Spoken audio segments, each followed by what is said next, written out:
The very first thing I remember her telling me was, I am your silver lining in all of this. Whatever breasts you ever wanted, this is your chance to have those breasts.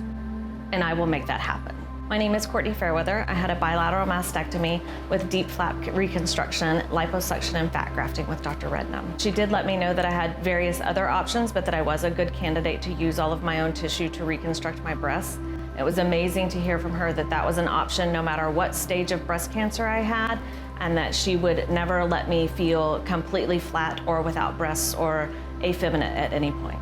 She was so kind and caring. She's always very caring, very supportive, letting you know that she will help you fulfill your goals, whatever those goals may be for your aesthetic appearance. There are so many thoughts that go through your mind when you're diagnosed with cancer. First and foremost is, am I going to die? When I initially was diagnosed with breast cancer, I knew that I needed to see an oncologist, but it didn't occur to me at the time that I also needed a plastic surgeon. That was not the first thought in my mind. I was diagnosed one day, and the very next morning, I was in Dr. Rednam's office to discuss what my options were going to be for reconstruction. The difference with her was every single appointment, I never had to worry because anything that happened, I knew she would fix it.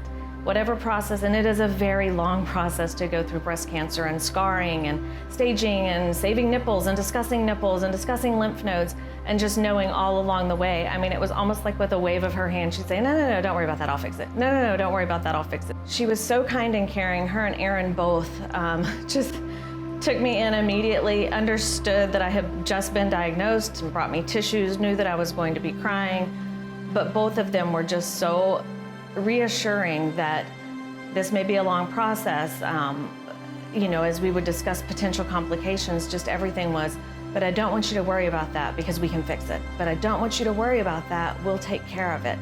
If Dr. Rednam was here, I would tell her thank you.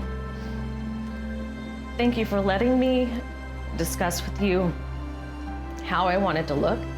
Thank you for never making me feel as though wanting bigger breasts was something I couldn't do or something that was silly, or ever making me feel like I was going for something cosmetically over life-saving.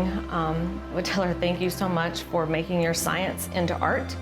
Thank you so much for your talent. Thank you for your dedication, your commitment to excellence and to perfection of the goal. Thank you so much for telling me that no matter what, throughout the rest of my life, if something on my breast wasn't looking the way that we needed to look, it could be taken care of from here until the end of time.